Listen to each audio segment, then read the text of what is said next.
que las retribuciones de las mujeres en la Unión Europea son un 16% más inferiores a las de los hombres, y por supuesto en algunos países la brecha es todavía mayor, ¿no? Por idéntico trabajo.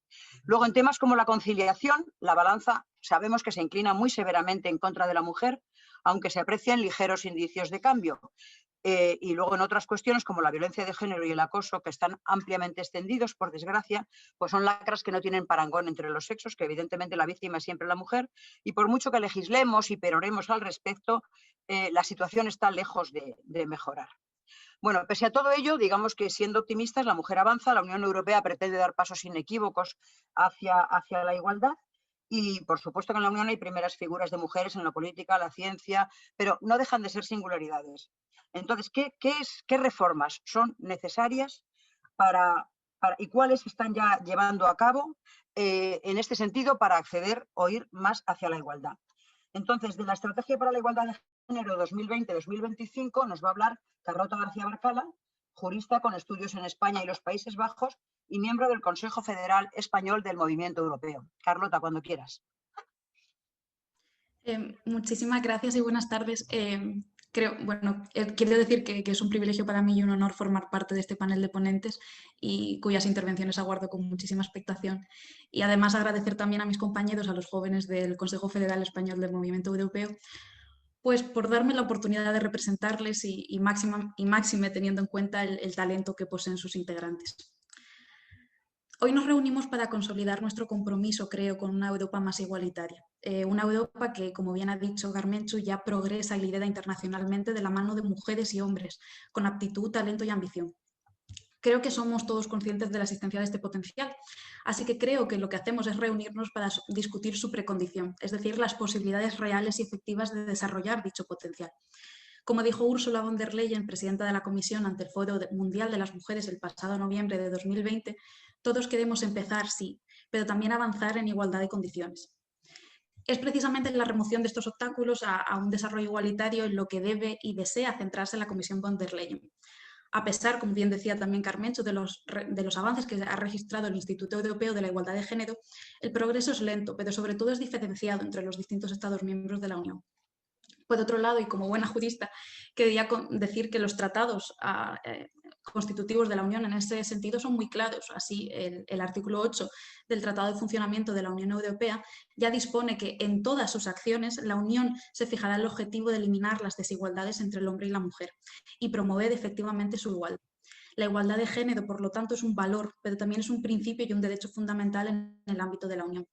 Sobre esta base, y ya el tema de mi intervención, la Comisión ha aunado los esfuerzos de las diferentes agencias e instituciones y publicó en marzo del año pasado su Estrategia para la Igualdad de Género 2020-2025. Este documento y sus diferentes apartados van a ser el guión o la espina dorsal de mi intervención. Antes de continuar, y digamos que esto es herencia de los másteres y del hincapié que se hace en que definamos conceptos, quería definir el término género.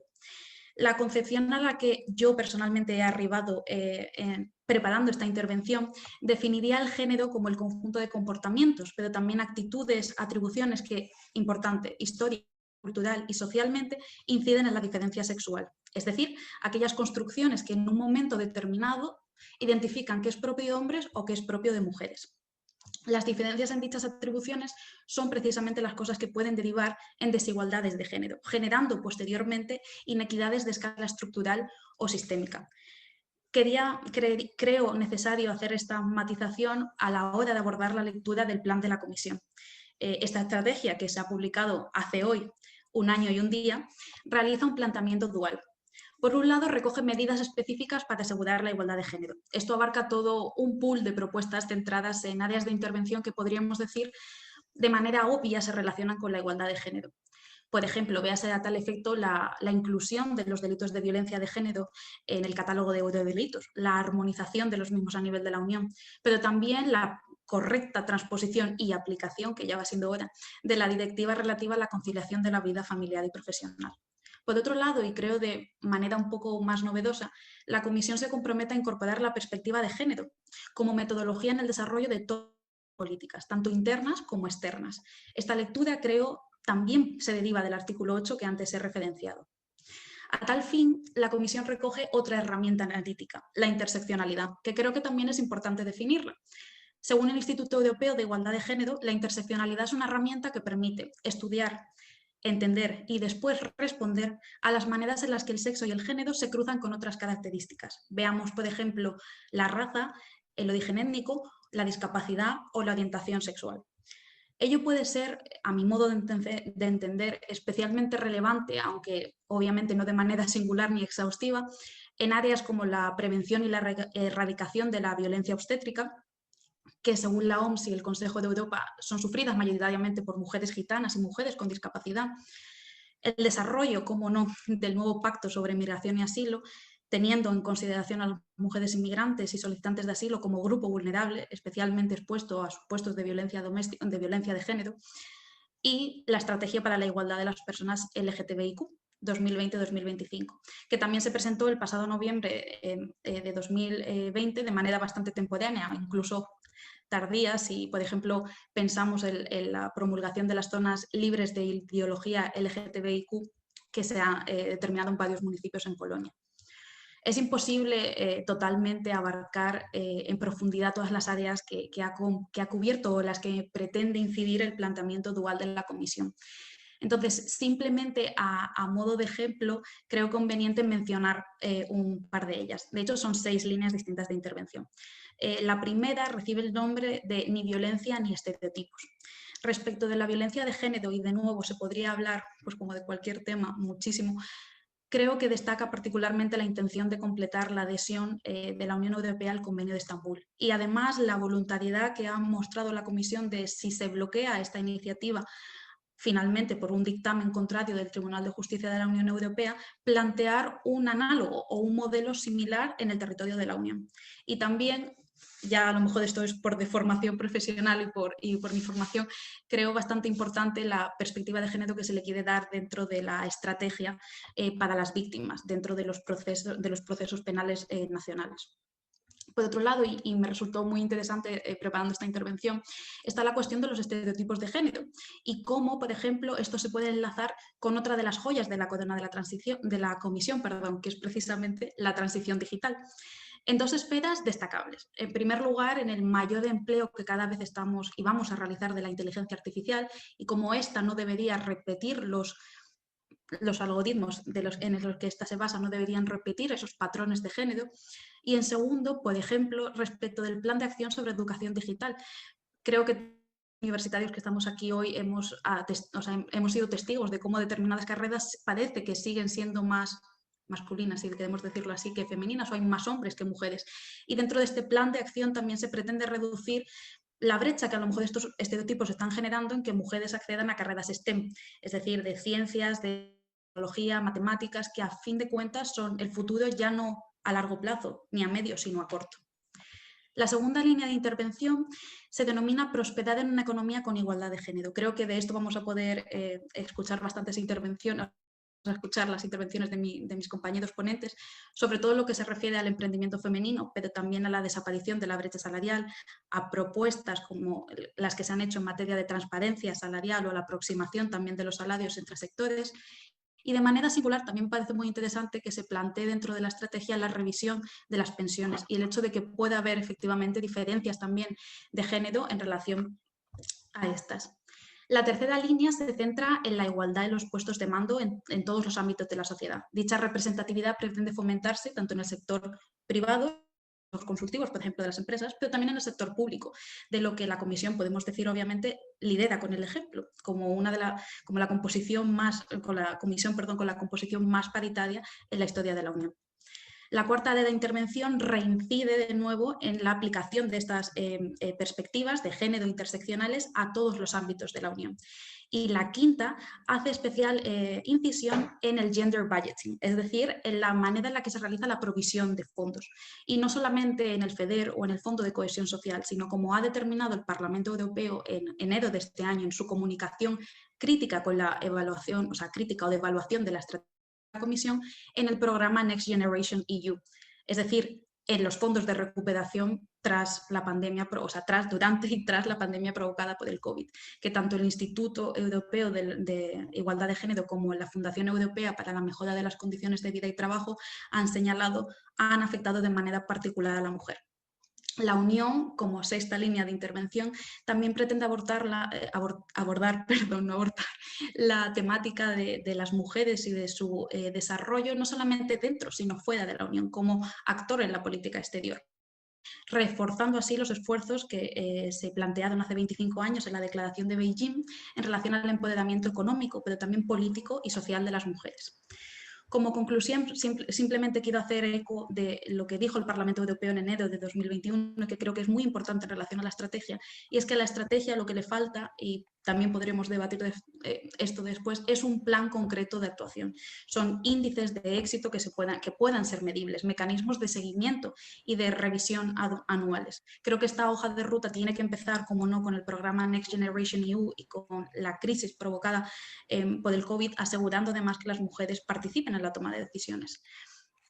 Solo así, y claro está, también no solamente se le puede poner la carga a la Unión con el compromiso de los Estados miembros en el intercambio de buenas prácticas y también en la armonización, creo que puede conseguirse, ojalá once and for all, una Europa más igualitaria, más justa y también más unida. Muchísimas gracias. Gracias a ti, Carlota, por tu completísima y minuciosa intervención, muy interesante, que supongo que dará luego ocasión a muchas preguntas. Sobre la normativa europea en materia de conciliación y transparencia salarial va a intervenir Cristina Antoñanzas, vicesecretaria general de la Unión General de Trabajadores. Cuando quieras. Sí, buenas tardes. Muchas gracias en primer lugar y buenas tardes a todos y a todas. Muchas gracias por la invitación y por poder estar aquí hoy con vosotras y vosotros. Voy a hablar, como ha dicho Carmencho, de las dos directivas comunitarias, pero sí que espero luego en las preguntas o en el intercambio que tengamos, porque Carlota ha dejado encima de la mesa cuestiones que nos preocupan muy mucho, cómo se va a abordar, ¿no?, toda esta igualdad, sobre todo en esta última que estabas hablando, Carlota, de los fondos de recuperación en Next Generation, que sí que creo que esa transversalidad que quieren darle a la igualdad hay que abordarla muy bien, porque si no la transversalidad se nos pierde la igualdad por el camino, ¿no? Y por lo tanto, si luego tenemos ocasión o si no, en otra ocasión, creo que estaría muy bien poder abordarlo y poder poner esos hitos concretos para que la igualdad real pues sea, ¿no?, y que esos fondos consideren. Como decía, mi intervención va a ir encaminada un poco a las dos directivas que tenemos ahora mismo. Bueno, una directiva y un proyecto de directiva que parece que se va a aprobar o que esperemos que se apruebe en los próximos días, dos directivas comunitarias en el ámbito sobre todo de la brecha salarial y la transparencia salarial. Carmencho daba el dato al inicio de esa brecha salarial de la Unión Europea del 16%.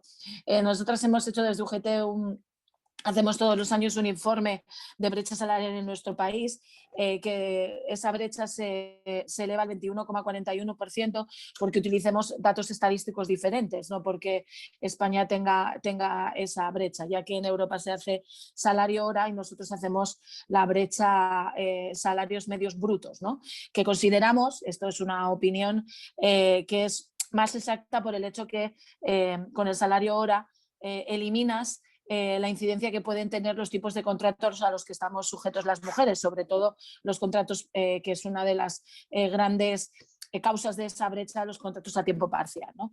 Pero estas directivas, que quiero ponerlas encima de la mesa, si luego en las preguntas podremos hablar también más de datos a nivel de nuestro país. Una es la directiva 2019-1158, que también Carlota hablaba de ella, de la conciliación de la vida familiar y la vida profesional de los progenitores y cuidadores, que hay que decir que está pendiente de transposición en nuestro país. La transposición habría que hacerla antes de agosto del 2022 y esta mañana mismo intervenía en el Congreso yo nos han invitado a intervenir en la mesa de igualdad, ¿no?, en la Comisión de Igualdad, abordando la brecha, y decíamos que esperemos que no esperen al 2022 para transponerla. Y la otra directiva, que también Carlota la ha nombrado, es la directiva sobre transparencia salarial, que tenemos noticias. Hoy mismo hemos estado reunidas, yo no he podido asistir por distintas reuniones que tenía, pero han estado mis compañeras en el Comité de Mujeres de la Confederación Europea de Sindicatos, donde tenemos noticias de que si no mañana, a lo largo de la semana que viene podría ser aprobada. Ambas directivas, bajo nuestro punto de vista, son fundamentales para alcanzar la igualdad real, no solo en nuestro país, sino también en el resto de países de la Unión, ¿no? Aquí, también, como Carlota decía, la importancia de que cada país sigue realmente unos pasos diferentes y que tenemos que armonizar un poco todas estas directivas, y por eso para nosotras la importancia de que existan directivas para transponer en los distintos países, ya que existen pues, dos aspectos muy, muy relevantes y decisivos que hay que abordar en materia de igualdad entre hombres y mujeres, que es la corresponsabilidad de los cuidados y la igualdad salarial. Para la Unión General de Trabajadores estos dos aspectos son muy, muy importantes y además están relacionados con el reparto corresponsable de los cuidados, ¿no? Que si fuera una realidad, pues la brecha entre hombres y mujeres pues realmente disminuiría en gran parte, ¿no? Recalco solo que disminuiría en una parte, porque para que la discriminación salarial terminara en toda su totalidad, pues necesitamos esta directiva sobre transparencia salarial que nos permite abordar cada uno de los factores que discriminan realmente a las mujeres, salarialmente a las mujeres en el empleo, como es el abuso de la contratación a tiempo parcial, la infravaloración de los trabajos que realizamos, la segregación sectorial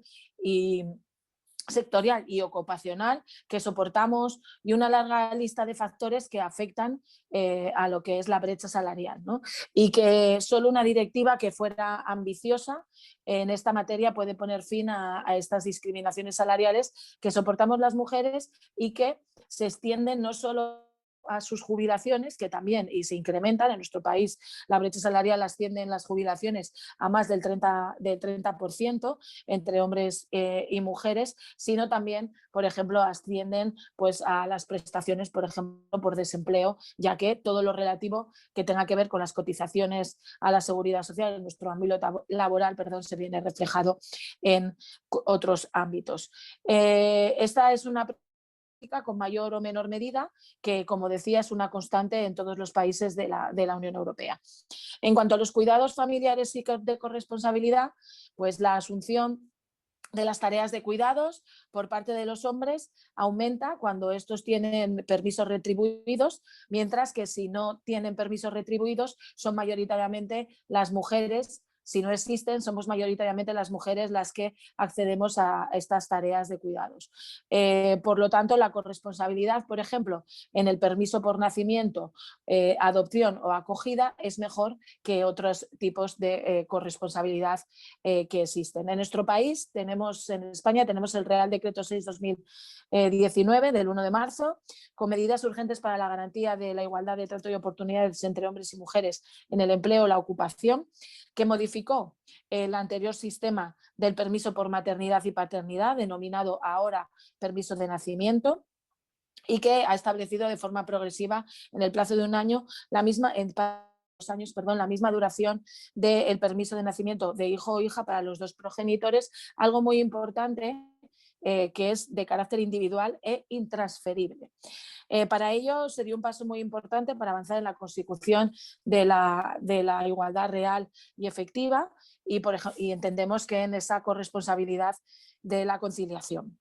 Este nuevo permiso que entró en vigor el 1 de abril del 2019, como decía, sustituyendo al anterior permiso de paternidad y maternidad, es un permiso que para nosotros es fundamental, que para la mujer sigue siendo, para la madre biológica sigue siendo de 16 semanas, de las cuales las 6 primeras semanas son obligatorias. Como decía, todas estos datos o estas cuestiones que se han puesto de manifiesto en nuestro país vendrían a ser reforzadas con la transposición de esta directiva, y por eso desde UGT venimos reivindicando al Gobierno que la ponga en marcha, ¿no? Ya que pues, para nosotros, por ejemplo, es importante lo que establece el texto de esta directiva, cuyo objetivo pues, es aumentar el número de mujeres que se incorporan al mercado laboral, aumentando la frecuencia con la que los hombres se acogen a permisos relacionados con la familia y a fórmulas de trabajo flexible, y a brindar a los trabajadores la posibilidad de tener permisos para cuidar de familiares que necesiten ayuda. Esta directiva también contempla, en otras cuestiones, medidas que no disponemos, por ejemplo, en nuestro país, como un permiso parental de carácter individual e intransferible de 2 meses para cada progenitor y remunerado, de modo que se facilite que ambos progenitores puedan disfrutar de este permiso parental hasta que el menor cumpla 8 años.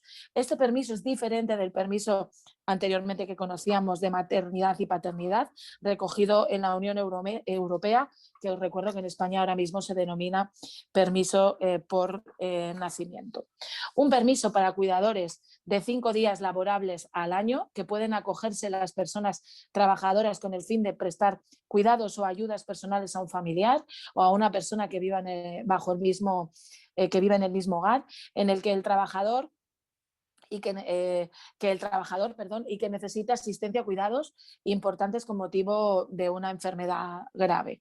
Para UGT es importantísimo que dicho permiso sea retribuido, tal y como establecía las primeras propuestas iniciales de esta directiva, que, como todas y todos sabéis, pues al final fue rebajada, pero creemos que en nuestro país sería muy importante que al transponerse pues este permiso fuera retribuido. La retribución de los permisos parentales y de los permisos para cuidadores sigue siendo una cuestión pendiente en nuestro país, por eso consideramos, insisto, imprescindible que de una vez por todas pues, esta directiva comunitaria sea traspuesta a nuestra legislación para corregir los déficits que existen en materia de permisos y corresponsabilidad. También, bajo nuestro punto de vista, es fundamental impulsar la creación de escuelas infantiles públicas, gratuitas, asequibles y de calidad de 0 a 3 años, implementar y reforzar los sistemas de cuidados de calidad atendidos por profesionales que atiendan a las personas en situación de dependencia y discapacidad, para evitar el abandono del trabajo por las mujeres para dedicarse al cuidado de personas dependientes. Aquí también hacer un pequeño inciso en el que hemos acordado con el Gobierno hace un par de semanas reforzar la ley de dependencia y realmente establecer esa cualificación profesional para todos estos cuidadores no profesionales que están cuidando de dependientes, y que consideramos que es importante que se aborde. En cuanto a la directiva sobre transparencia salarial, que puede ser aprobada, esperemos que en los próximos días, por la Comisión Europea, antes quiero comentar un par de cuestiones. Según estudio de la Confederación Europea de Sindicatos, al ritmo actual, la brecha salarial entre hombres y mujeres en la Unión Europea no se cerrará hasta el próximo siglo, hasta el año 2104. En España, que registró una brecha salarial, con estos datos recogidos de Eurostat, del 14%, está por debajo de la media europea, que Carmenchu decía, 15,7, el 16%. Donde más brechas hay en países como Estonia, República Checa y Alemania. En estos casos superan el 20% de brecha salarial, y donde hay menos brecha salarial, por ejemplo, es en países como Rumanía, Italia, Luxemburgo, donde la brecha salarial es del 5%. España, como os he dicho, triplica esta fecha. Si convertimos la brecha salarial en días laborales, las mujeres en nuestro país trabajan 51 días gratis al año. Algo por encima, algo por debajo de la media de la Unión Europea, que se situaría en 57 días. A pesar de que la Unión Europea trata de implementar, ¿no?, y de promover la igualdad de oportunidades, lo que implica la eliminación progresiva de la brecha salarial entre hombres y mujeres, es fundamental para nosotros el artículo 157 del apartado 1 del Tratado del Funcionamiento de la Unión Europea, que establece el principio de igualdad de retribución entre trabajadores y trabajadoras para trabajos de igual valor. Esto es fundamental. Igual salario para trabajos de igual valor. Y el artículo 157, apartado 3, que establece la base jurídica para legislar sobre la igualdad de trato entre hombres y mujeres en asuntos de empleo. Con todo esto, la eliminación de la brecha salarial de género existe abordar sus causas profundas, incluida la menor participación de mujeres en el mercado del trabajo, ese trabajo invisible que realizamos y no remunerado, el mayor uso por parte de mujeres del trabajo a tiempo parcial, de las interrupciones que tenemos en nuestra carrera profesional, de la segregación, como decía, tanto vertical como horizontal, basados en estos estereotipos de género y de discriminación. Por lo tanto, esperemos, y con esto quiero terminar, que la Comisión Europea presente finalmente esta directiva de transparencia salarial, que se apruebe.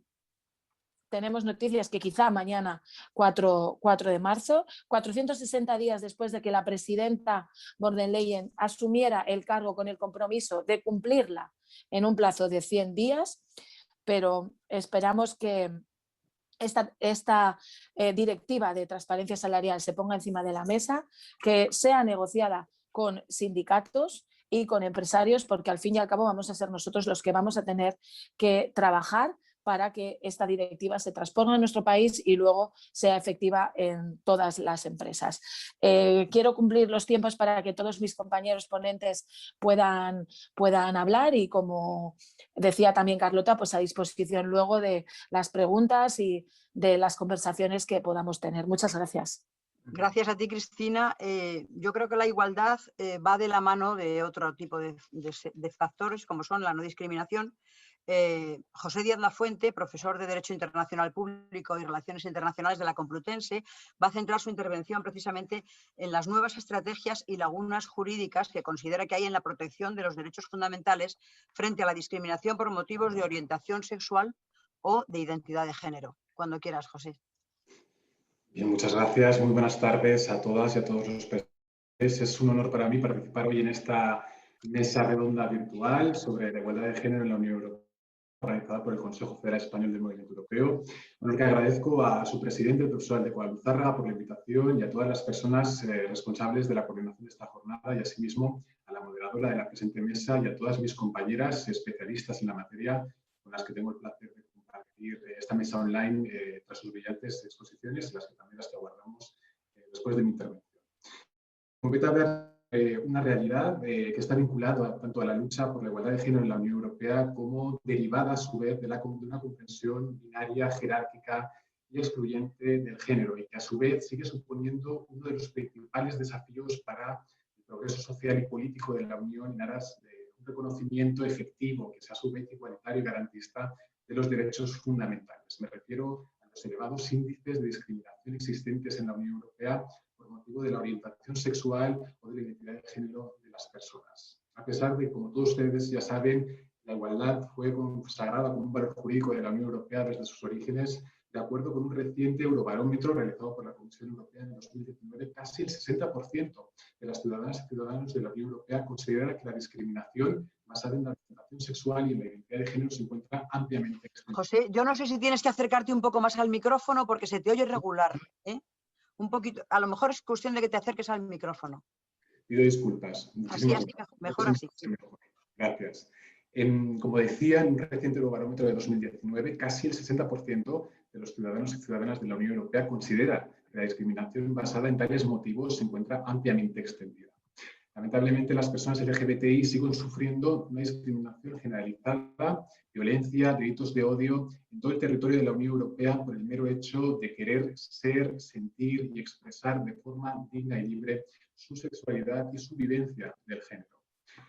Además, a la luz de los datos arrojados por la Agencia de Derechos Fundamentales de la Unión Europea, el 47% de las personas LGBTI informan haber sufrido discriminación o acoso, y la mitad de las personas encuestadas recientemente afirman evitar acudir a determinados lugares públicos por temor a sufrir acoso, amenazas o agresiones por su orientación sexual o por su identidad de género. Del mismo modo, en un reciente informe publicado por ILGA Europe y por Transgender Europe en 2020, se destaca no solo el aumento de delitos de odio perpetrados contra las personas LGBTI, sino también las existentes deficiencias en el sistema europeo común de asilo para ofrecer la protección internacional a las personas que son perseguidas en sus países de orígenes por estos motivos. Asimismo, este informe subraya los obstáculos a los que tienen que hacer frente personas trans en la Unión Europea para poder realizar un ejercicio efectivo de sus derechos fundamentales.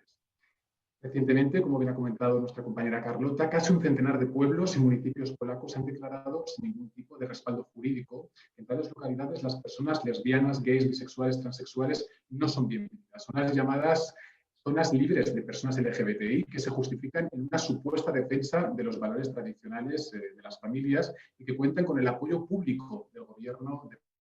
Tales índices de discriminación colisionan con un elemento central del transcurso de la integración europea, la protección de los derechos fundamentales, que ha emergido como una dimensión nuclear de la identidad y del funcionamiento de la Unión, no solo como elemento fundamental del ADN de la misma, común a todos los Estados miembros, sino como requisito previo del acceso de los países candidatos, así como un factor identitario de la acción exterior de la Unión Europea como potencia normativa internacional.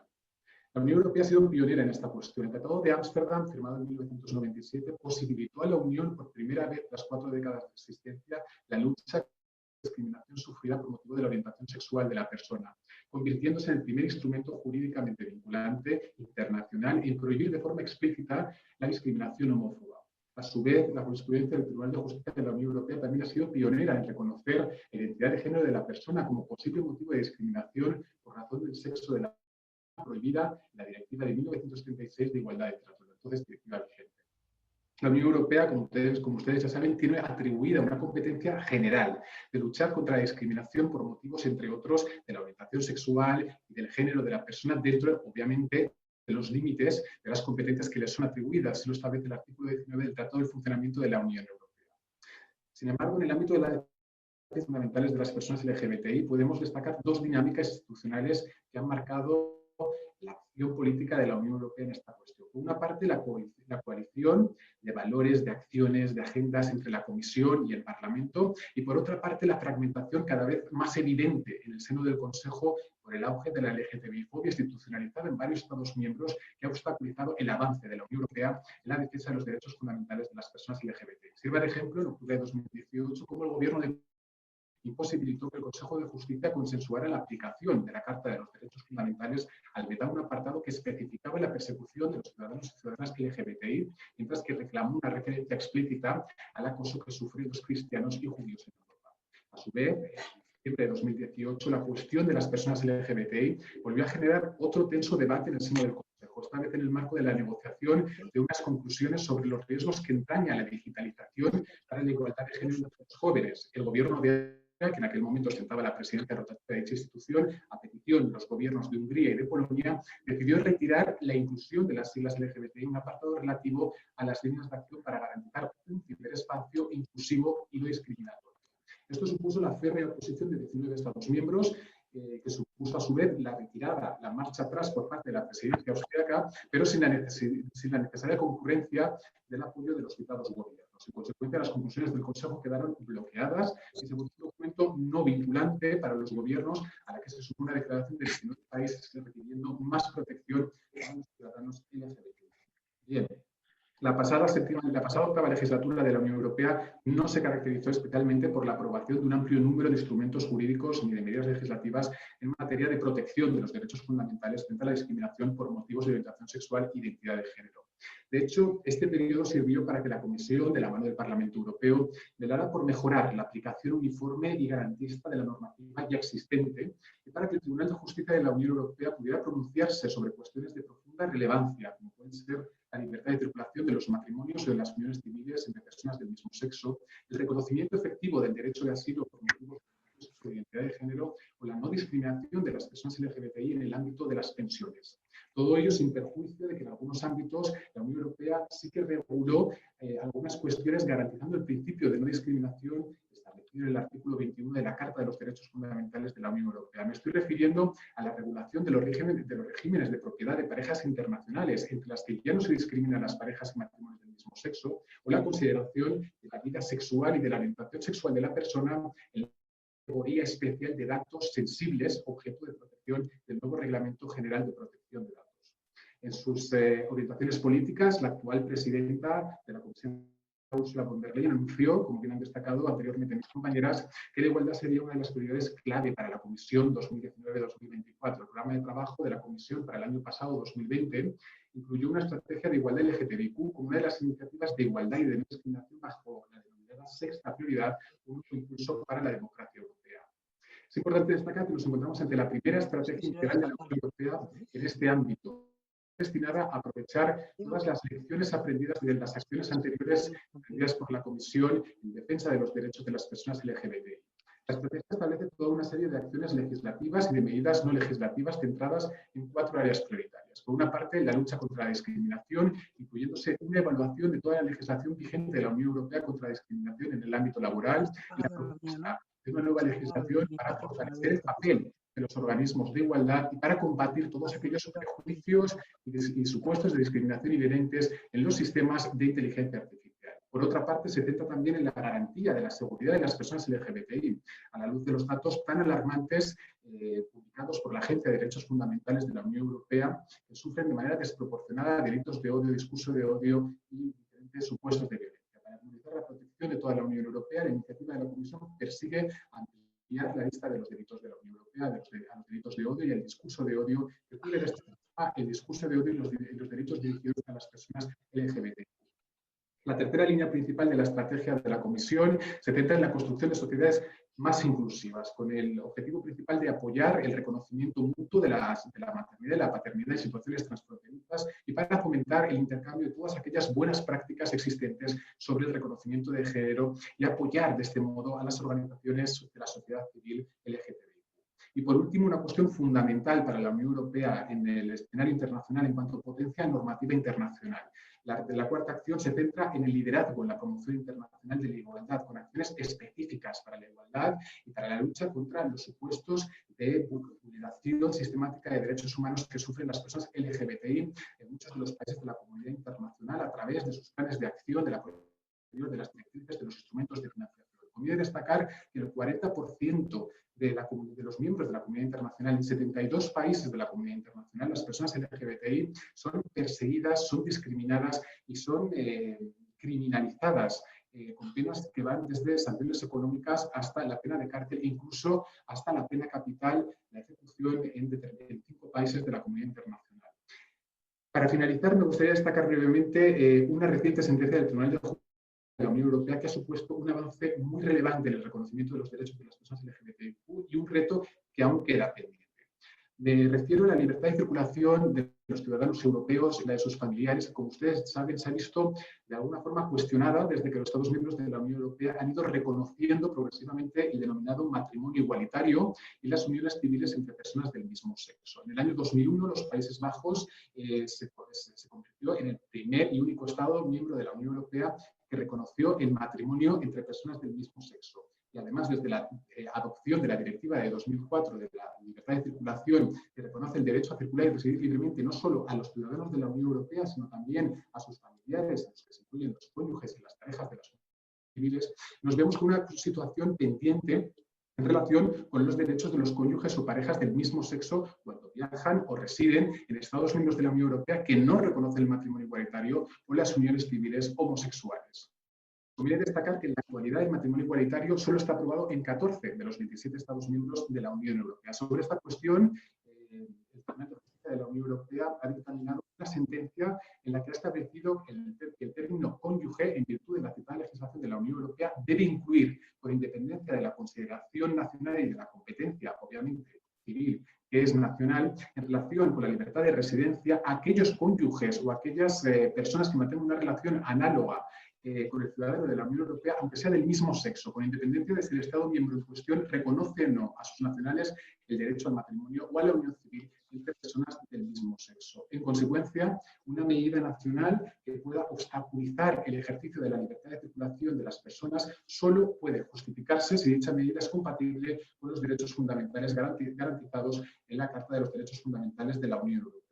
Es por ello que podemos afirmar que el reconocimiento de forma no discriminatoria de la libertad de circulación de los ciudadanos de la Unión Europea está suponiendo un motor para la progresiva aceptación de los efectos jurídicos que puede entrañar el matrimonio igualitario, si bien aún para los nacionales y si bien aún no para los nacionales y para y solo para el resto de europeos y sus familiares, sí que está suponiendo un avance en el reconocimiento de tales efectos en el territorio de aquellos estados que aún son reticentes para avanzar en el reconocimiento civil de los matrimonios del mismo sexo. Y por último, para concluir, me gustaría destacar que aún queda pendiente de aprobación la propuesta de directiva del Consejo relativa a la aplicación del principio de igualdad de trato más allá del ámbito laboral, que fue elaborada en la Comisión 2008. Si bien es cierto que la Comisión ha estado trabajando de forma activa con las presidencias del Consejo para poder avanzar en la adopción de esta nueva directiva, su aprobación, que no alcanza el consenso necesario del Consejo, debe seguir siendo una prioridad política clave de la Unión Europea en este ámbito. La relevancia de esta propuesta radica en la necesidad de suplir diversas lagunas aún existentes en la legislación de la Unión Europea con el objetivo principal de garantizar un nivel mínimo de protección contra discriminación por motivos de orientación sexual e identidad de género en el ejercicio de derechos fundamentales como el derecho a la educación o el derecho a una salud pública digna. Del mismo modo, la aprobación de la propuesta de la directiva garantizaría la existencia en todos los Estados miembros de organismos de igualdad que pudieran velar en contra de la discriminación por tales motivos y también de proteger a las personas trans, lesbianas, gays y bisexuales que puedan llegar a ser víctimas de discriminación. Mientras que esta directiva no sea aprobada por la unanimidad requerida en el Consejo, las personas LGBTIQ seguirán requiriendo de una protección jurídica efectiva frente a los elevadísimos índices aún persistentes por motivos de la orientación sexual e identidad de género en ámbitos tan fundamentales para la vida y el libre desarrollo de la personalidad, como son, entre otros, la educación o la salud, que son ámbitos clave para la erradicación de la intolerancia, erradicación además desde la raíz y para la construcción de una Europa que sea más justa, más libre y más igualitaria. Muchísimas gracias a todas y a todos por su atención y quedo a su disposición en el turno de preguntas. Gracias. Muchas gracias, José. Bueno, tenía que intervenir ahora Miriam Tey, que, como sabéis, fue directora del Instituto de la Mujer en el gobierno de José María Aznar y que es vicepresidenta también de una asociación de Ciudadanos por Europa, pero ha tenido un problema de salud y entonces ha tenido la grandísima amabilidad de atendernos y de ocupar su puesto Carmen Quintanilla, parlamentaria honoraria del Consejo de Europa y que dirige la asociación AFAMER, nada menos que 180.000 familias del mundo rural. Y yo creo que nos puede contar un poco cómo está la situación de esta mujer rural en Europa y las consideraciones que crea oportunas. Gracias, Carmen. Bueno, pues muchísimas gracias, Carmenchu.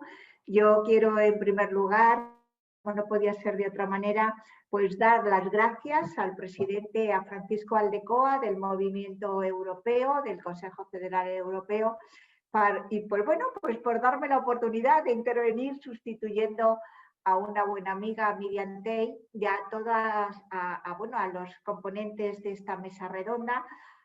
Pues que es un placer estar con vosotros y participar en esta tarde para hablar de igualdad de género en la Unión Europea. Y también, pues a todos aquellos que me van a escuchar. Y a mí me gustaría que, hemos hablado de muchas directivas, del reglamento de funcionamiento del Tratado de Roma, de todo aquello que efectivamente nos afecta día a día a los hombres y a las mujeres de la Unión Europea. Pero yo creo que es un día de reflexión cuando estamos hablando de la igualdad de género en la Unión Europea y donde no podemos olvidar que hace 43 años las Naciones Unidas, en aquella primera conferencia mundial de las mujeres que se celebró en la Ciudad de México, habló de la discriminación salarial, hablaba de todo tipo de vulneración de los derechos humanos en aquel momento. 43 años que han pasado y que hoy todavía en Europa, en el continente donde no se vulneran los derechos humanos, en el continente donde cada día luchamos contra todas las formas de discriminación, en el continente donde las mujeres mayoritariamente vamos consiguiendo día a día la igualdad real de oportunidades, a pesar de que sigue siendo una utopía, seguimos hablando de grandes debates de discriminación en la vida de las mujeres.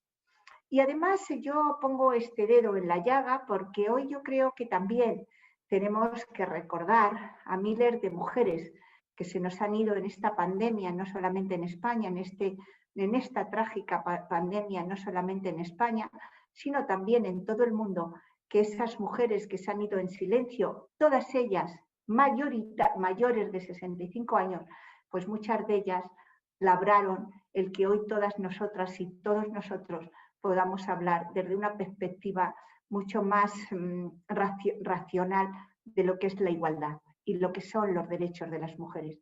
Y me decía Carmenchu que hablara de mujer rural.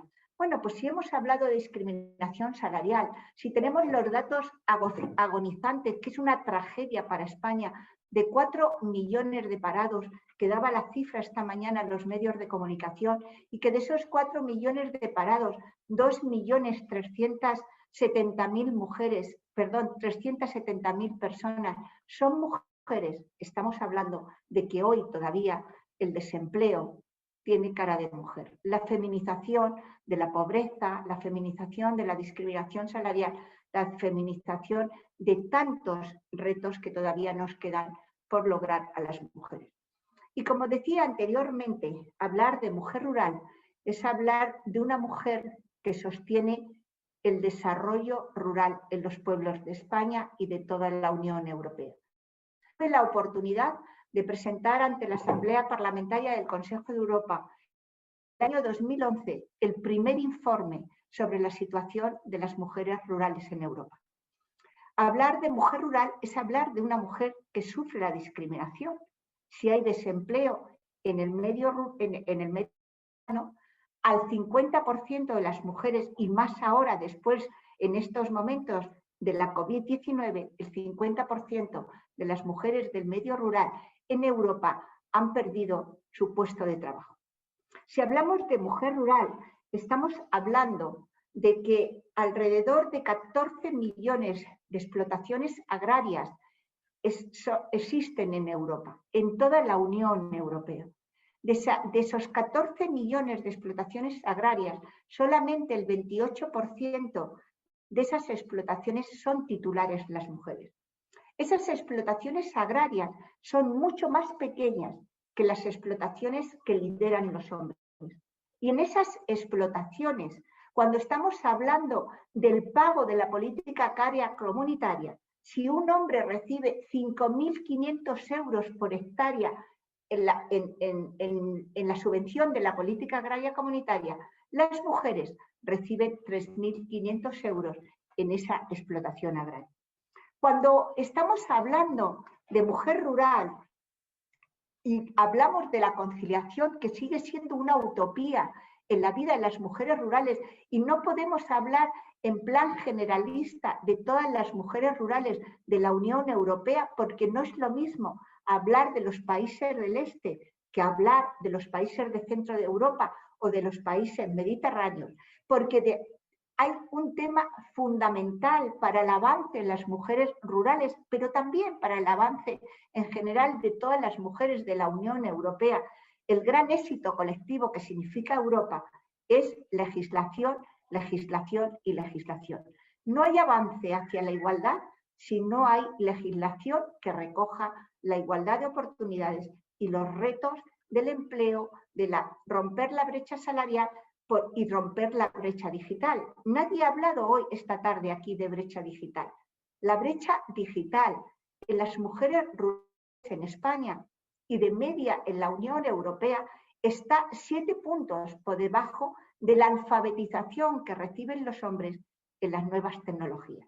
Con lo cual, estamos hablando de que cuando las directivas comunitarias, las directivas del Parlamento Europeo, las recomendaciones y resoluciones del Consejo de Europa establecen compromisos con los Estados miembros, desgraciadamente no siempre los Estados miembros cumplen con sus compromisos y acatan las resoluciones.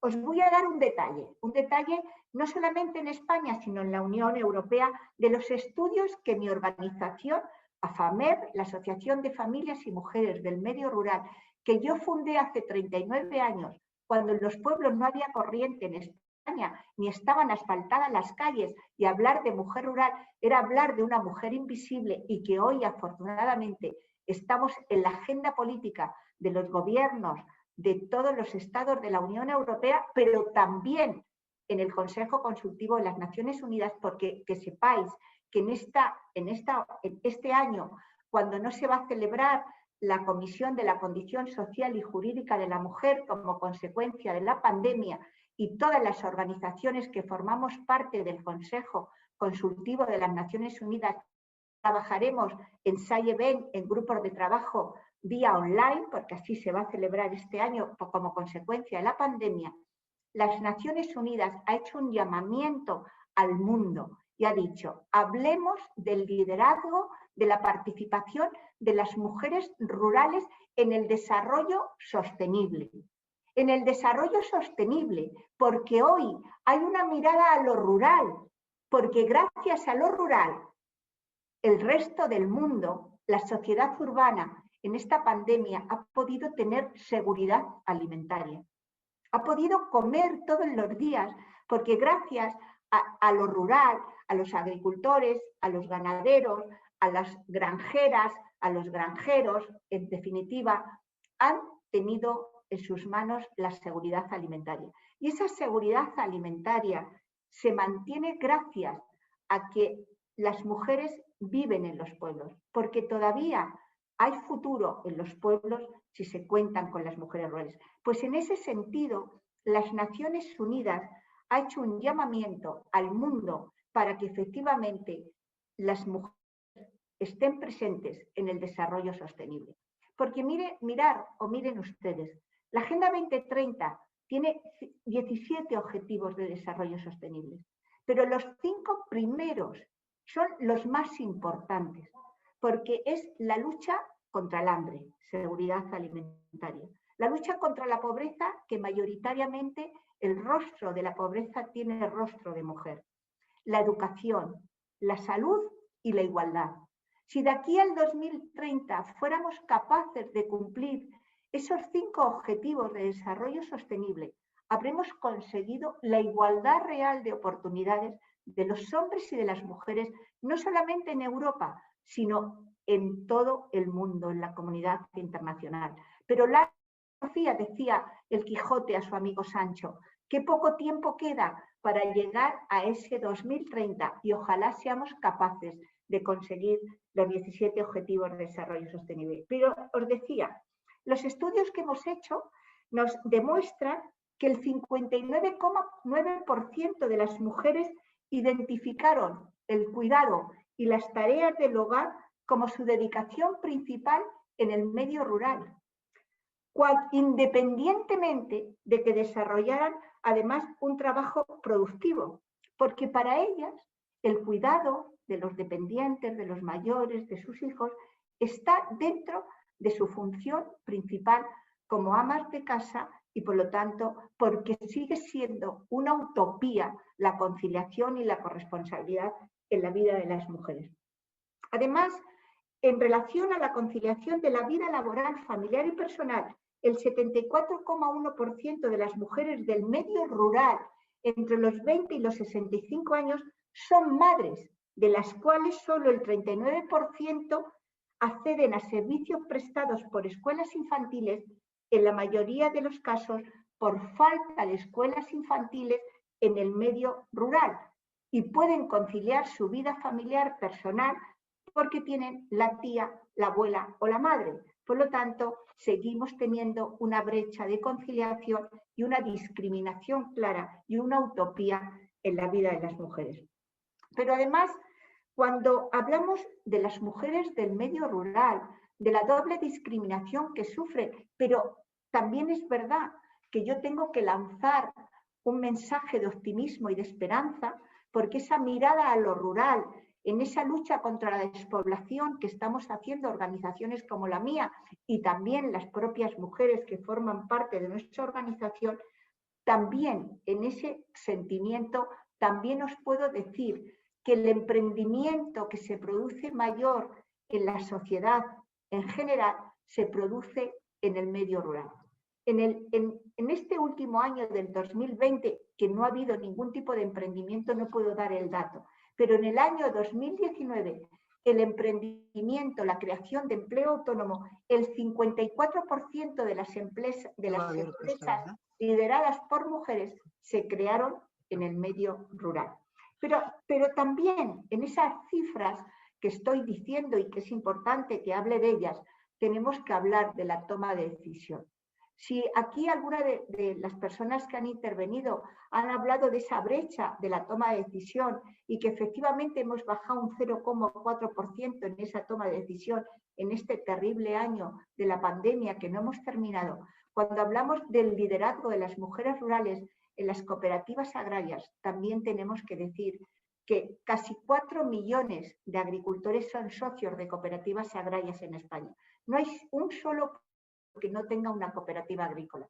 Y casi 250.000 mujeres son socias de las cooperativas agrarias porque son titulares de explotaciones agrarias, igual que en el resto de Europa. El cooperativismo agrario es la empresa más importante que hay en cualquier pueblo de la Unión Europea. Pues desgraciadamente solamente representan el 3,8% de representatividad en los consejos rectores de las cooperativas agrarias de España y de todo el contexto de la Unión Europea. Carmen, si no te importa, tienes que ir acortando un poquito, si no te importa. Un minuto, sí. Yo he escuchado al resto, Carmenchu, y yo creo que no estoy tanto tiempo, pero cierro. No, por supuesto. Lo que pasa es que habíamos establecido 10 minutos de intervención, ¿sabes? Vale, termino. Llevas un cuarto de hora. Vale, pues termino en medio segundo. Hoy estamos hablando de igualdad de género en la Unión Europea. Esa igualdad de género en la Unión Europea sigue siendo una asignatura pendiente. Y si esa asignatura pendiente en el contexto de todas las mujeres de la Unión Europea es una realidad, en el contexto de las mujeres rurales es mucho mayor. El informe que yo presenté ante el Consejo de Europa decía uno de los grandes retos era la ley de titularidad compartida en las explotaciones agrarias. Visibilizar el trabajo de las mujeres colaboradoras en las explotaciones agrarias. Si hay algún país referente en el avance de las mujeres en Europa, es España. España es referente en la lucha contra la violencia de género, es referente en políticas de igualdad para la participación de las mujeres, sobre todo en el ámbito legislativo, pero también es referente porque por primera vez en el año 2011 se aprobó la ley de titularidad compartida en las explotaciones agrarias que da derechos fiscales, derechos tributarios, derechos jurídicos civiles, derechos laborales a las mujeres colaboradoras en las explotaciones agrarias en España. Ese es un reto que en España existe, que existe en Francia y que existe en Bélgica, pero que en el resto de los países de la Unión Europea sigue siendo una asignatura pendiente. Por lo tanto, esa igualdad de género no es real en la Unión Europea, a pesar de ser el continente más avanzado en los derechos humanos de las mujeres y en la igualdad de oportunidades. Muchísimas gracias y me perdona por el tiempo que he estado. Muchas gracias y estoy... No te preocupes porque ha sido muy interesante, con lo cual no te preocupes.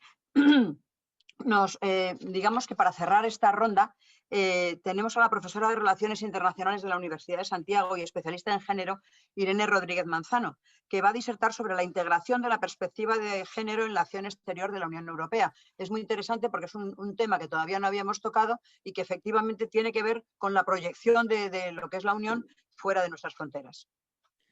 Sí, bien. Muchas gracias. No sé si se me oye. ¿Se me oye? Sí, muy bien. Vale.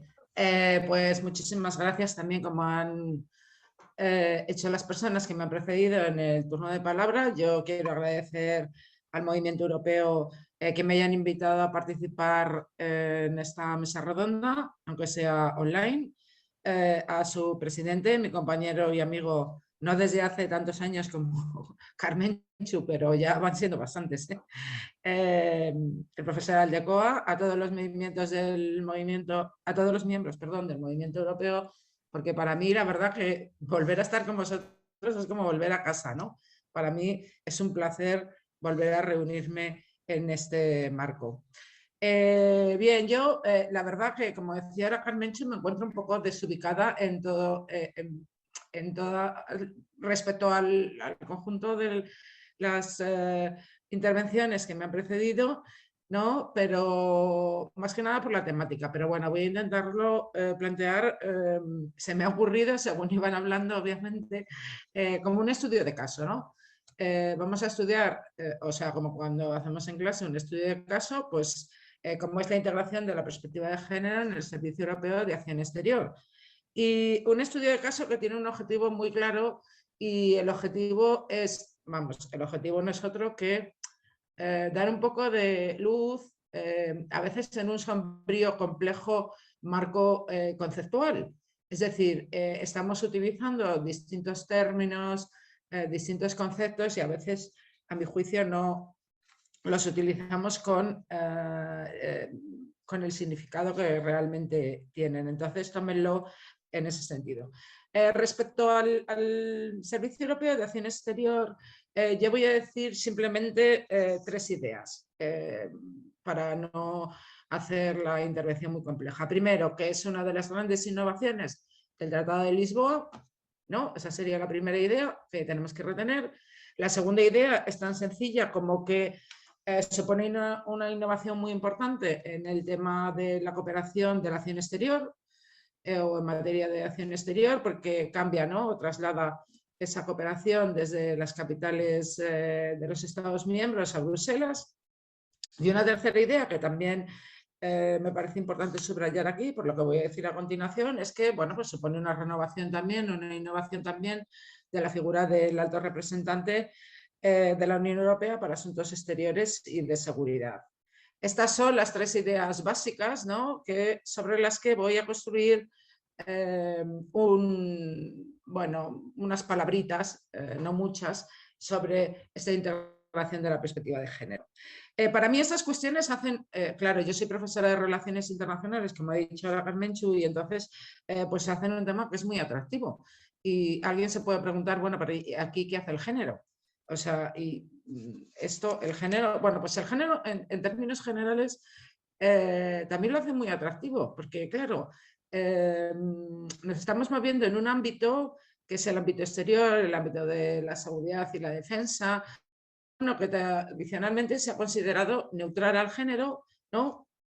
Y que tradicionalmente se ha considerado, bueno, es ese doble rasero, ¿no? Tradicionalmente es neutral al género, pero es un ámbito tradicionalmente masculinizado, ¿no? Entonces, bueno, ahí hay un tema que académicamente pues genera para mí cierto interés, ¿no? Entonces, por seguir una exposición ordenada y no ampliar el tiempo, ¿no? que se me ha dado, yo diría que el Servicio Europeo de Acción Exterior de la Unión Europea pues, se ha centrado fundamentalmente o ha centrado su actividad respecto a esto que siempre se denomina o se cacarea, ¿no? El valor fundamental de la igualdad de hombres y mujeres o de la igualdad entre hombres y mujeres en la Unión Europea, ¿no? que es a veces más cacareado que real, sinceramente, siento decirlo.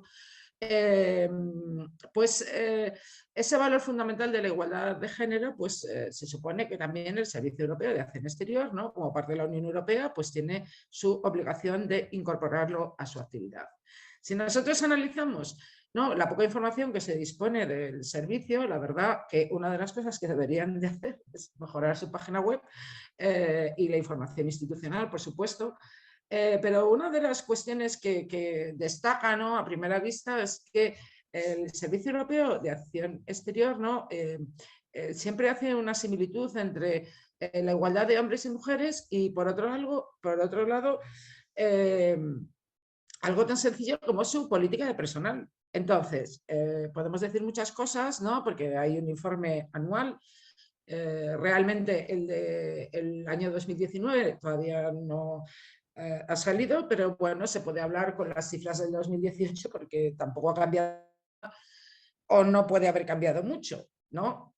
Yo imagino. Pero en términos generales, respecto a la política de personal del Servicio Europeo de Acción Exterior, en lo que se llama, ¿no? la segmentación horizontal, se puede decir que la situación está bien. En el Servicio Europeo de Acción Exterior trabajan un 49% de mujeres y un 51% de hombres. Vale, bien. Esto es interesante. ¿Por qué? Porque si, por ejemplo, seguimos la idea que se estableció en Beijing, ¿no? de que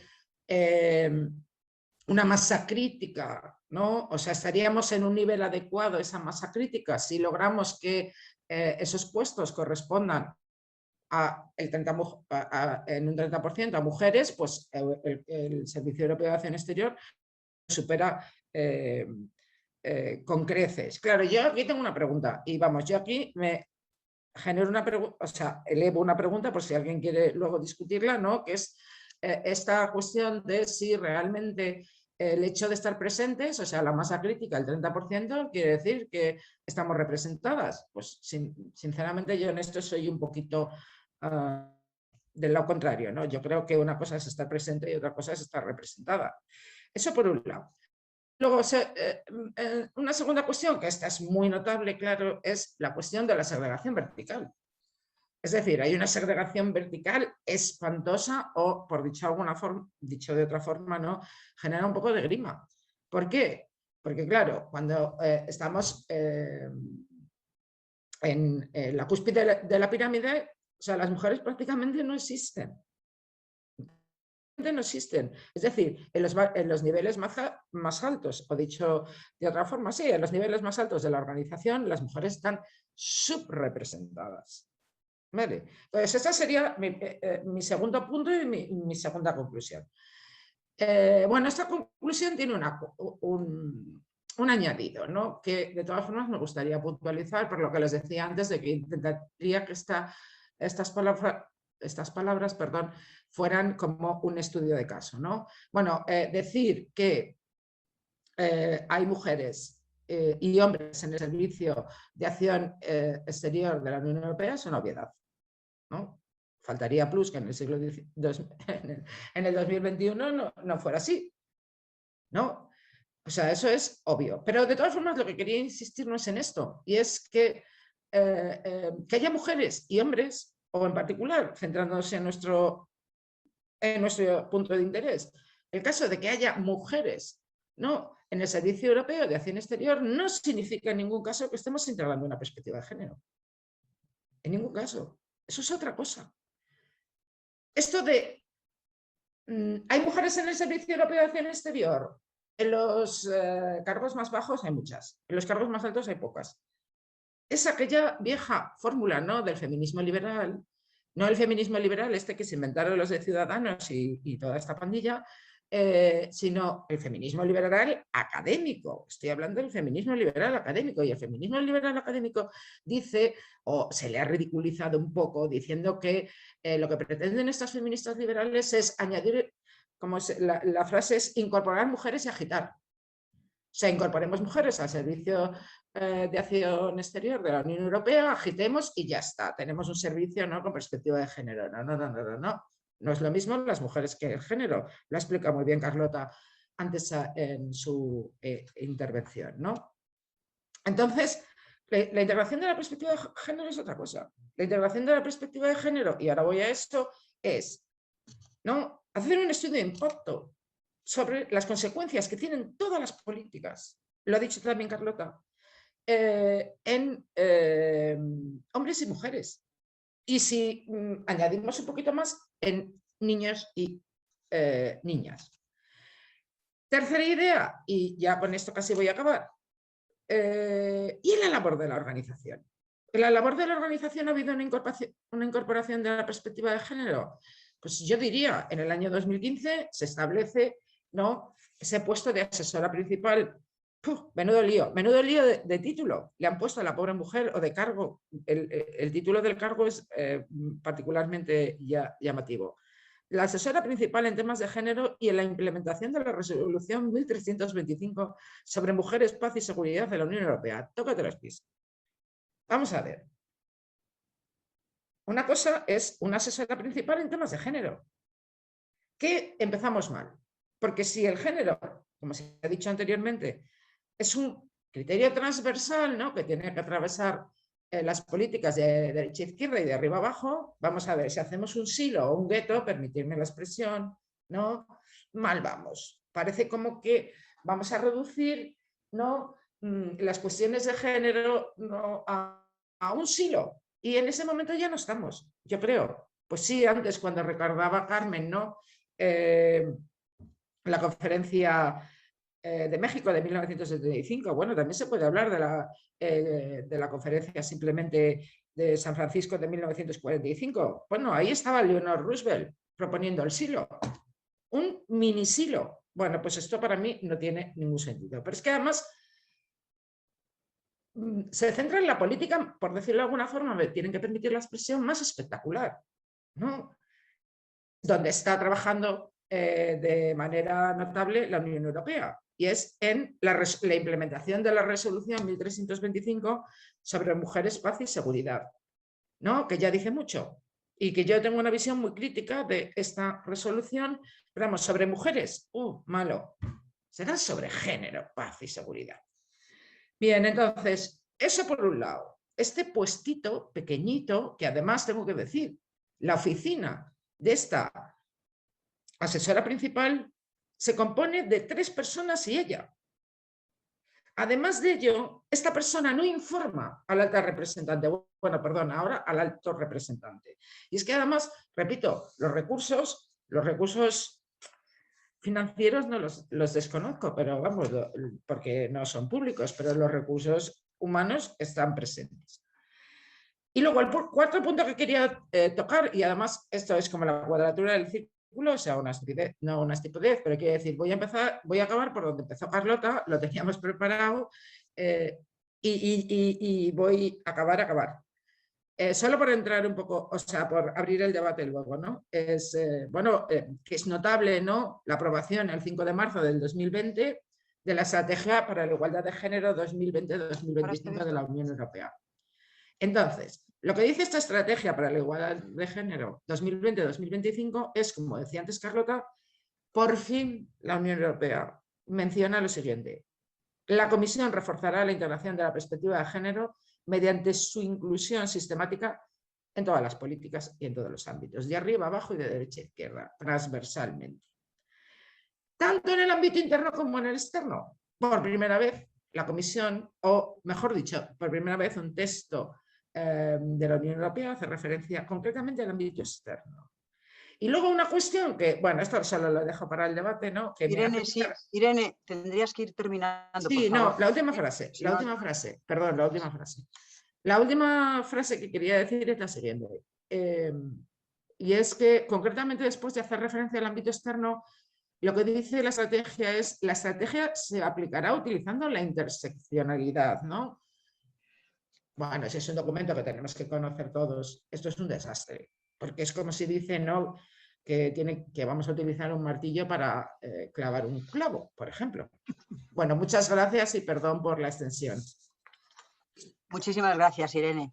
Bueno, yo no sé si tenéis alguna pregunta. A mí sí me gustaría, lo que sucede es que ya vamos muy mal de tiempo, pero hacer alguna a los intervinientes. Por ejemplo, a José Díaz Lafuente, él ha hablado de la situación que tenían en Europa, bueno, el tema LGTBI, el tema de igualdad y el tema de los delitos de odio y estas cuestiones importantes. Y yo quería que él me dijera si cree que esta situación, que todavía no está muy avanzada en cuanto a implementación y a avance en legislativos, tiene que ver con el avance de la ultraderecha en Europa, por ejemplo, ¿no? Antes aludías al tema de Polonia, Hungría tampoco está para tirar cohetes en estos terrenos, y entonces yo no sé si el hecho de que precisamente estos movimientos homófobos, movimientos de odio que van unidísimos al avance de la ultraderecha en Europa, tienen que ver con esta lentitud en implementar y en avanzar en estas leyes. No tiene... ábrete. Y acércate, por favor, acércate bien, que no se te oye muy bien. Sí, y por supuesto, los demás también podéis hacer preguntas, ¿eh? Sí, por supuesto, estoy totalmente de acuerdo con la pregunta. Es así, van de la mano. El auge de la extrema derecha que estamos viviendo en diferentes países de la Unión Europea está ralentizando la adopción de medidas en diferentes políticas. Lo vemos en materia climática, lo vemos en asilo y refugio, lo vemos también en la protección de los derechos humanos desde una perspectiva de género. Es que no se te oye, se te corta la voz, ¿eh? Perdón. Para ser sucinto y breve, sí, es así.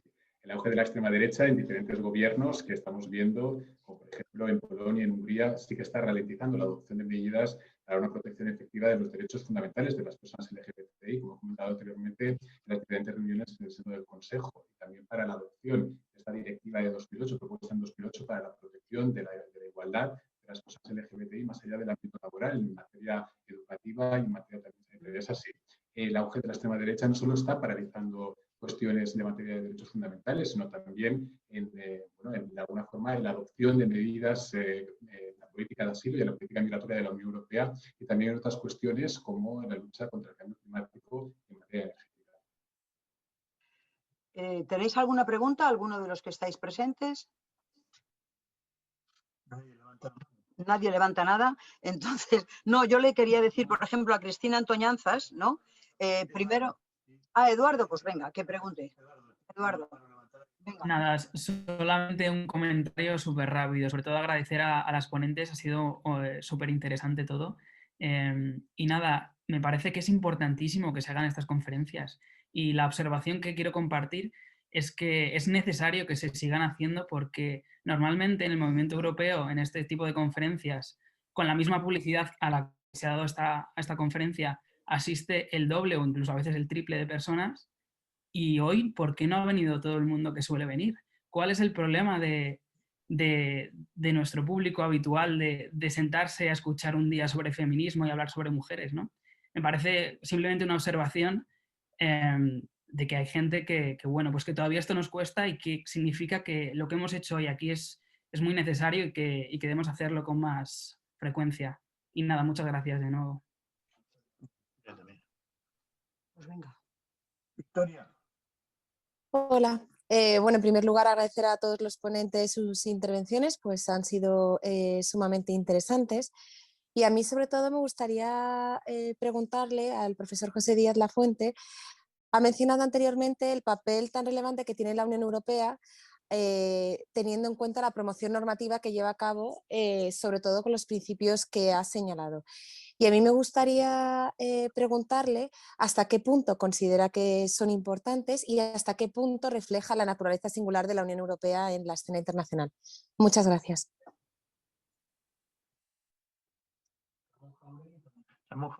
Muy bien. ¿Pero no va a contestar? Bueno, sí. Vale. ¿Contesto? A ver, Ramón Jáuregui, ¿qué querías preguntar? Pregunta lo que sea.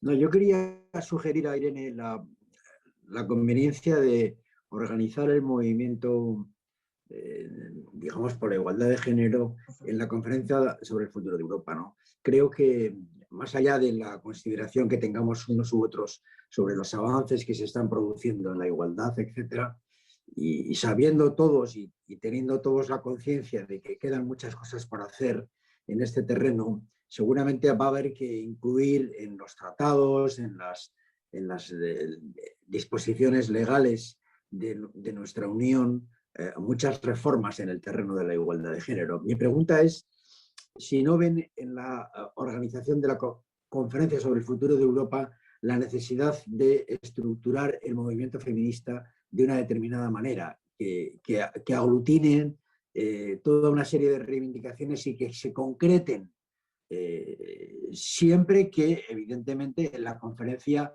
dé lugar efectivamente a la oportunidad de revisar, de reformar, de avanzar en la integración europea. Pero esa integración necesita de este impulso que estamos tratando hoy en esta reunión, y mi pregunta es cómo se va a organizar el movimiento feminista de cara a la conferencia sobre el futuro de Europa. Y un saludo a Carmen, que no le he saludado. Carmen Quintanilla, un beso.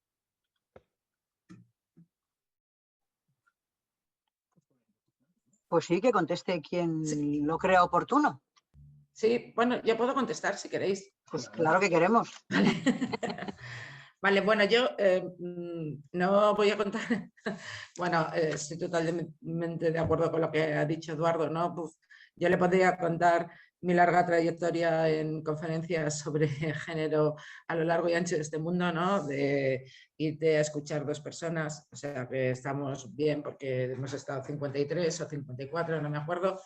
Y luego, respecto a lo que me preguntaba Ramón Jáuregui, perdón, me parece que eso es imprescindible. Yo, de todas formas, voy a hacer una salvedad a lo que ha dicho, ¿no? Porque sobre esto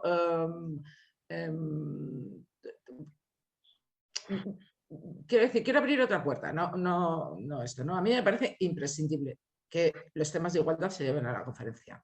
Fundamentalmente porque Por lo que he dicho antes, ¿no? Este tema de que la Unión Europea es el gran actor, ¿no? Está, como decía en otro curso que tuvimos hace poco, ¿no? Decía un alumno, bueno, es que es el referente mundial, ¿no? En temas de igualdad de género. Pues sinceramente, si es el referente mundial, apaga y vámonos. Yo creo que no hay ningún referente, no hay ningún referente mundial, porque la situación de la igualdad, primero, no está en los genes, por decirlo de alguna forma. O sea, tenemos primero que subsumirla, ¿no? Como seres humanos que somos, y después plantearla.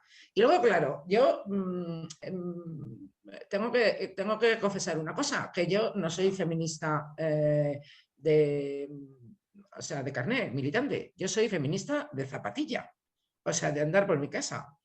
Yo recuerdo siempre una frase que yo creo que además era de un economista vasco, ¿no? Que se llamaba, no me acuerdo ahora mismo, no me acuerdo, pero escribió un artículo fantástico en el País hace muchísimos años que se titulaba ¿Pero quién es el bestia que no es feminista? Que posiblemente se publicase ahora. Lo podría buscar, es que ahora no me acuerdo, a lo mejor luego me viene, ¿no? Que se publicase, si se publicara mañana en el País, a lo mejor tendríamos un descoloque de los medios de comunicación tremendo, ¿no? Pero yo lo entiendo en ese sentido. Vamos a ver, ¿quién no es favorable a la igualdad de hombres y mujeres? ¿Quién no está a favor de la igualdad de payos y gitanos? ¿Quién no está a favor de la igualdad de ricos y pobres? Vale. Yo estoy a favor de todas esas desigualdades. O sea, perdón, en contra, quiero decir. Y creo que hay que trabajar, anda que estoy yo buena, creo que hay que trabajar por eso. Pero yo no soy una militante feminista, no, tal vez porque sea muy particular, pero quiero decir que no hablemos solo del movimiento feminista, sino llevemos a la conferencia tanto asociaciones, organizaciones feministas, como también organizaciones de mujeres. O mujeres que vamos, ¿no? Siempre por nuestro lado. O sea, y una cosa que es muy importante en la conferencia, y es que tenemos que empezar a subsumir, ¿no? El lenguaje adecuado. O sea, yo creo que la Unión Europea todavía, no quiero ofender a nadie, porque yo nunca he tenido la oportunidad de hacer esto, y a lo mejor si tuviese la oportunidad estaría encantada. Pero yo creo que la Unión Europea, para la formulación de sus documentos, ¿no? Véase, por ejemplo, la estrategia, ¿no? que acabo de hablar, pues se contratan. Sí, se contratan a una serie de personas pues, que a mi juicio no dan la talla en el tema. Entonces, claro, ahora de repente, de verdad que no lo he dicho como una cuestión absurda, que el texto de la comunicación diga la estrategia con la que se aplicará, con la que la comisión aplicará estas cuestiones, ¿no? La integración de la perspectiva de género será utilizando la interseccionalidad. ¿Pero la interseccionalidad qué es? ¿Un martillo? ¿Una pala? No. Y aparte que la idea de interseccionalidad está muerta, a mi juicio, ya. Es muy antigua.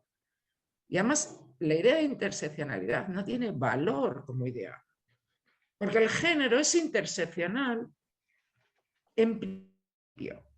¿Qué quiero decir con esto? El género implica hombres y mujeres. Es algo relacional. No podemos separar. Yo no puedo separar mi identidad de una mujer respecto a mis otros rasgos de la identidad, como puede ser, por ejemplo, que soy una persona de clase media, que soy una persona heterosexual o que soy una persona atea. Todo eso va junto. Entonces, claro, la interseccionalidad es lo que dice. Ahora vamos a vincular todo eso. Esto no tiene ningún sentido. Vale. No sé si he contestado la pregunta porque pero creo que sí, que hay que introducirlo y además que hacerlo de forma seria, sosegada y totalmente analítica y muy trabajada. Sí. Bueno, ¿hay alguien que quiera hacer alguna otra pregunta? Sí. ¿Quién? Pues venga, Eugenio. No, vale, es que no sé cómo se pide aquí la palabra. Levantando el dedo. Sí, pues muchas gracias por darme la palabra. he escuchado muy atentamente las intervenciones y le agradezco a todos los ponentes su participación en este coloquio. Mi pregunta es de orden lingüístico. Plantear a los ponentes la sencilla pregunta de si la expresión igualdad entre hombre y mujer sigue siendo válida o debemos de tirarla por la borda.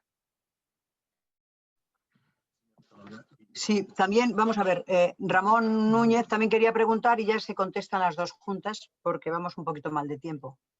Muy bien, yo quería plantear un dato que ha dado, entre tantos datos que se han dado de desigualdad, el dato que ha dado Carmen Quintanilla sobre la distinta percepción económica que recibe la hectárea, si el titular es una mujer o el titular es un hombre, de 3.000 euros a 5.000 euros, ¿eso se debe a una cuestión de género?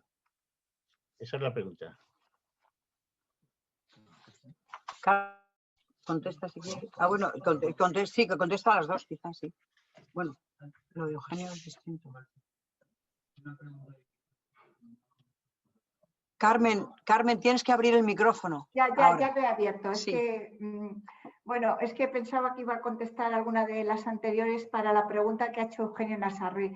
Vamos a ver, Eugenio, para mí sigue siendo válido igualdad de oportunidades entre hombres y mujeres. Es decir, yo creo que la identidad de lo masculino y de lo femenino no se debe perder y yo me siento orgullosa de ser mujer y de ser feminista, mujer feminista. Y por lo tanto, para mí, igualdad de oportunidades entre hombres y mujeres sigue siendo válida y para mí me seguiré luchando por esa identidad de lo masculino y lo femenino porque así lo luché en su día en el Consejo de Europa.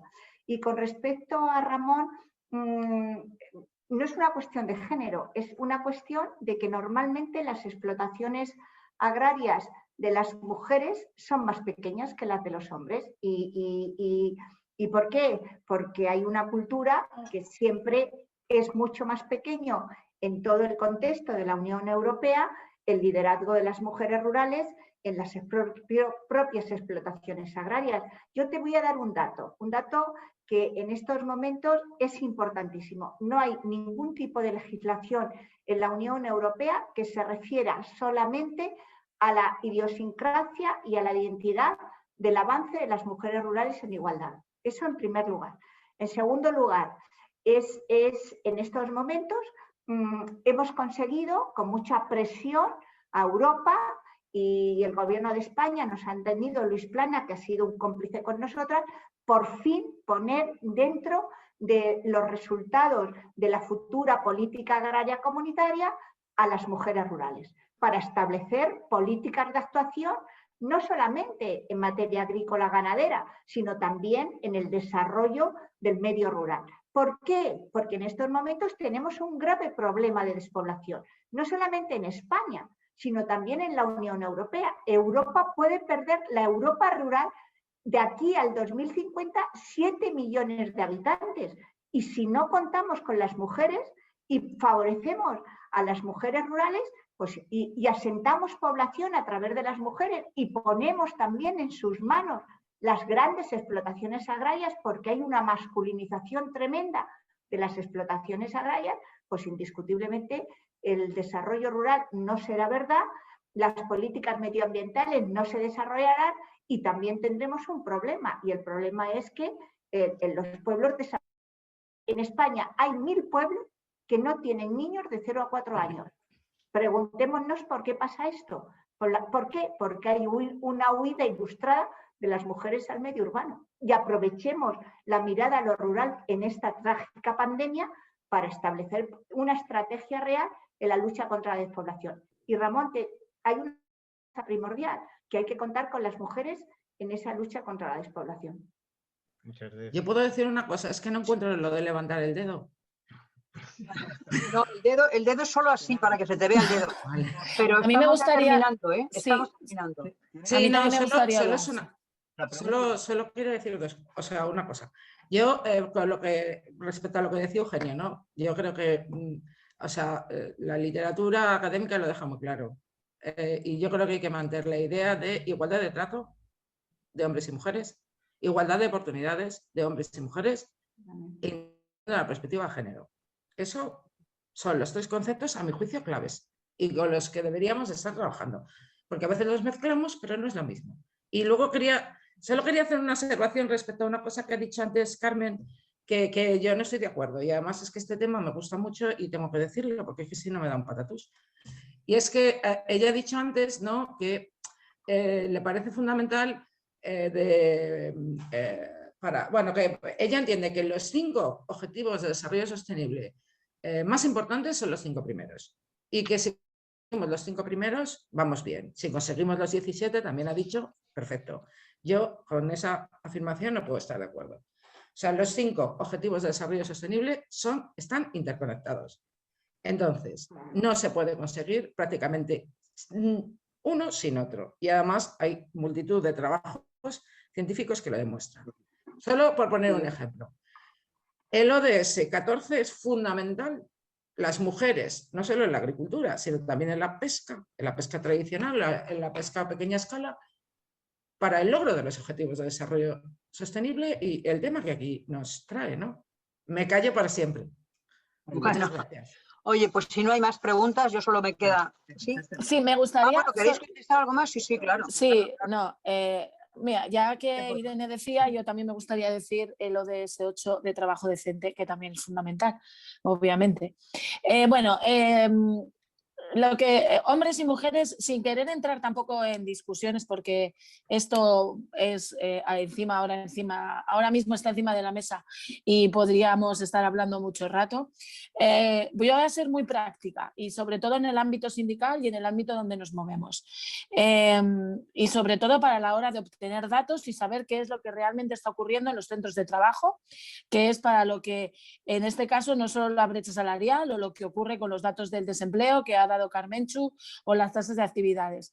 Tenemos que hablar de hombres y mujeres, que luego cada persona quiera ser lo que sea, pero tenemos que hablar las estadísticas de hombres y mujeres para poder abordar realmente lo que ocurre en las empresas, y además hay una cuestión, y voy a ser muy clara, la protección de datos y la protección de la intimidad de las personas a la hora de hacer unas estadísticas no nos permite tener ciertos datos y por lo tanto creo que es muy importante que cada uno se sienta y se quiera manifestar o cada una como considere, vamos respetando absolutamente a cada una de las personas, insisto, que se manifieste y que se sienta como considere, pero es fundamental no desdibujar a las mujeres en este caso y no desdibujar esa separación entre hombres y mujeres, sobre todo para analizar y saber qué es lo que ocurre, porque si no, no lo vamos a poder saber y no se pueden poner medidas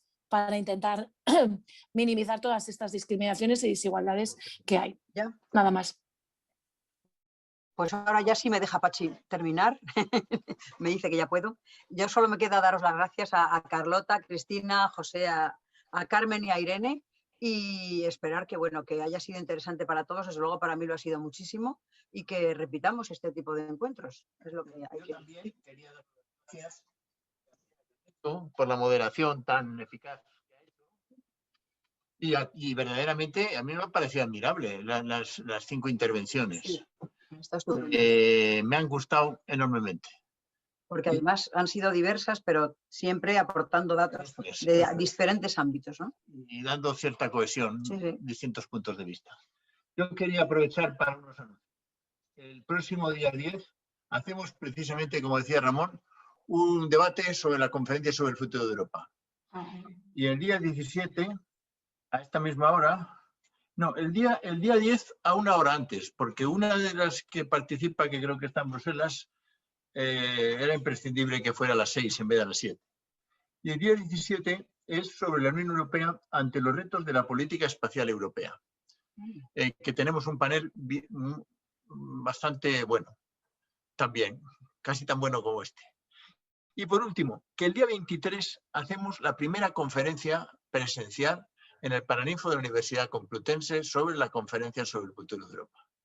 Y en donde os mandaremos a todos, pero queremos hacer un acto importante, desde las 10 hasta las 8 de la tarde. De tal manera que hay 5 paneles y van a participar pues mucha gente. y abiertos a que participen otras más. Pero de momento están comprometidas 40 y están comprometidos pues 30 o 40 asociaciones que nos apoyan para hacer este acto. Y especialmente la Universidad Complutense, el ICEI y la Escuela Diplomática. Pero también otras 20 organizaciones que apoyan este primer acto que se hace, al menos en España, sobre la Conferencia del Futuro de Europa, y esperemos que para ese día esté la conferencia convocada por las 3 instituciones. Pues nada más, agradeciendo muchísimo a todos vosotros, nos despedimos hasta el próximo día 10, a las 7 de la tarde. Muchas gracias.